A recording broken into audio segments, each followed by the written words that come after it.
Let's do a quick review of some of the things that we went over in the earlier module that relate to choosing a hammer, choosing a nail, setting, driving, sinking, and pulling or removing nails. So first and foremost, let's work from the material. So we're choosing a nail that's appropriate for the type of material that we're working with. If it's a cementitious medium, then we're going to use a concrete nail. Again, we have a cut nail, a spiral or twist nail, and a fluted nail. And these nails are made out of a material that is an alloy that lends itself towards being able to work with harder material so that it can break through not just the cementitious media, but the bits of aggregate, or in this case, pea gravel is our aggregate that is making up the matrix of that concrete. We're going to look at choosing an appropriate length. And again, remember our 3 times rule. We want a nail that's not so long that it's going to project out the bottom of our material. We want to choose a nail that is 3 times longer than the cross section of the material that it's holding down. So this nail's perfect for this particular application. We're also going to look at some of the concerns or issues that arise when we're working with thinner or more delicate material. We're going to make a choice of the head style based on the holding power that we need that screw to have. So again, a headed screw, like a headed nail, like a common nail, has much more holding power than does a finish nail, which only has a projection slightly larger than the body of the nail so that it can be sunk down into the surface and puttied over with no evidence of that adherence. Before we go any further, I just want to take a moment to point out how beautifully matched these tacks are in this particular application. So this is called the ferrule, and these are the bristles, and this is the handle. So I have a combination of a wooden and leather ferrule that's being held in place with these beautiful heat-treated tacks that have an excellent match in terms of the color with the material. So there's an aesthetic compatibility and a functional compatibility of the fastener used in this particular application. This is another good example where we're using a copper sheeting to skin or wrap around a wooden element, and so we're choosing copper tacks to make that connection. And here we're using it not just for the functional attributes of that copper tack, but also the aesthetics of the rhythm or pattern that it sets up on the surface by the repetition or frequency of occurrence of that particular fastener. So let's, when we are talking about doing rough framing or general rough carpentry, we really like a framing hammer both for its weight and for the type of face that it has. So when a waffle face or corrugated face is used, it gives us much more, it's much less prone to slipping or sliding when we strike that nail, which can result in the bending of the nail or ineffective driving of that nail. But it does leave a mark on the surface. And in this case, that mark's not objectionable because we're never going to see this. This is going to be inside of a wall, right? The other type of face that we talked about that is commonly found on a hammer is a flat face of a hammer, and that also has a tendency to make a large mark on the surface of material. And then last but not least, we have that radiused or curved or bell face on this particular hammer, which means that there's less surface contact with the material that we're working with, so it's more appropriate for trim applications where we might be concerned about marring the surface of the material we're working with. And here we have a tack hammer, and that tack hammer has what's called a split head, and the advantage of a split head is that the poles of that split head can be magnified, which will help us hold on to that small nail. Another trick that's used for setting small nails is to use what's called a brad pusher, like we have right here. That small wire brad has a head that's just slightly larger than that material, and so this is a spring-loaded so that I'm able to take that nail, set it in place, raise it up, push down, and that will set the nail in place. And then I can come back in with my hammer and I can drive that nail in.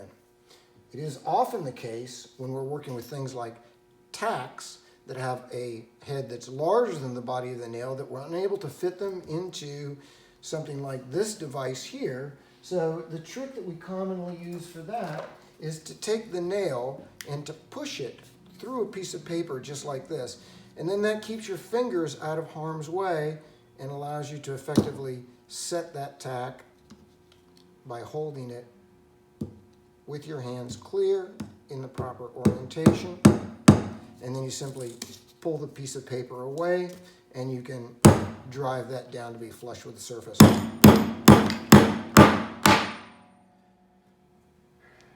Now, because I'm working on a table that is got a lot of bounce to it, I'm not working on a steady hard surface, demonstrating driving this sinker common nail, which has a coating on the outside of it.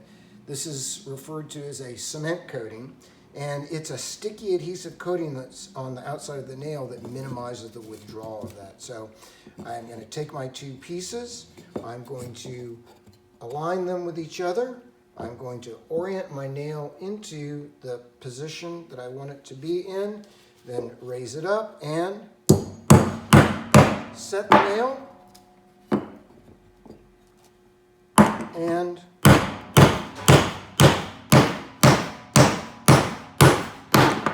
drive that nail flush with the surface. When it comes to trying to remove nails, curved claw is generally considered to be the tool that is the most effective for removing or pulling nails. And part of it has to do with that curvature of that claw gives us a little more mechanical advantage when it comes to pulling a nail.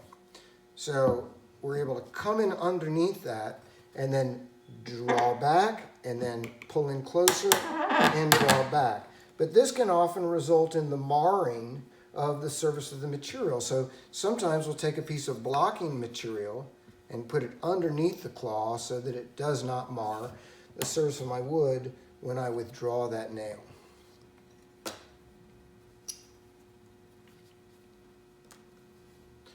When it comes to setting finish nails, I will start out by driving my nail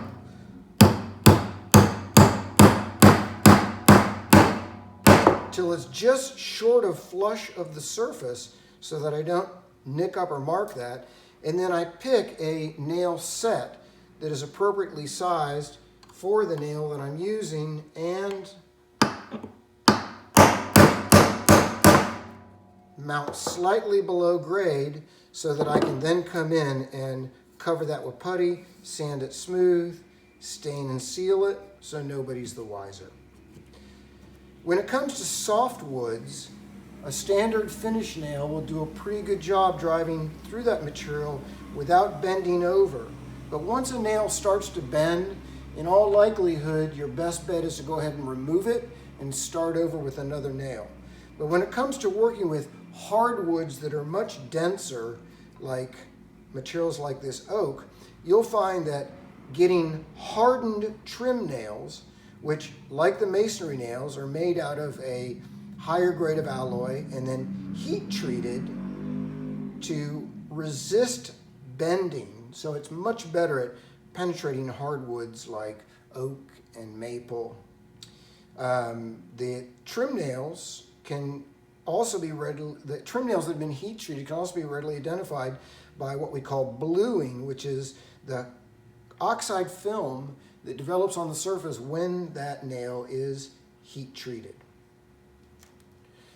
Other forms of nail pullers include things like crowbars and cat's paws that can be used to draw nails out of the material, smaller nail pullers like this handled nail puller, and here we have a little DIY tool where someone took an old file and turned that into a nail puller. If all else fails getting a nail out, then you can often carve around the area where the nail is and then get a hold of that nail head with vice grips, lock those vice grips or locking pliers on, and then roll or cantilever off the head of that tool to pull the nail out. So these are just a few of the tips and tricks that we can use for wood, but let's look at driving nails in concrete. This requires a heavier weight hammer, a higher degree of eye protection, and it's highly advisable that you wear material handling or vibration dampening gloves whenever you're driving masonry nails. Because the material is hard and dense and the nail is hard and dense, as you're driving that nail, it could have a tendency to spring back and bounce off of the material in a way that it could be a potentially dangerous projectile.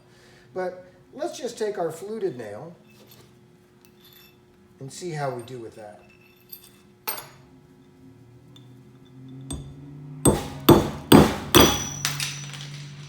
That's exactly what I'm talking about, where it has the potential to launch off the surface of the material, and if that was to come in contact with an unprotected eye, that could result in a catastrophic injury.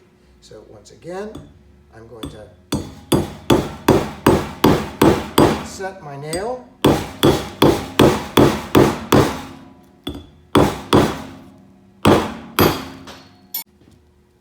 Let's give this fluted nail one more go.